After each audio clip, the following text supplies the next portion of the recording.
Dahil isusunod kita! Walang hiya ka!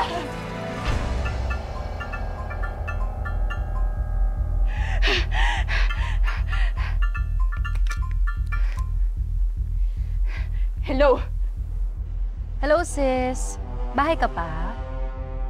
Hoy, Sampid. Ang kapal din ng mukha mo para tawagan pa ako, At ano naman pakialam mo kung nandito pa ako sa bahay, ha? Yan ang mahirap sa inyong mga laking rich kid. Masyadong hayahay. Habang nagli-lipstick ka dyan o kung ano man yung ginagawa mo.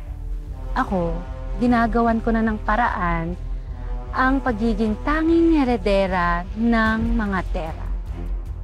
Don't tell me na patay mo na si Amira. Hindi pa, pero malapit na. Kaya kilos-kilos ka rin ha, para magkaroon ka ng chance sa jackpot prize.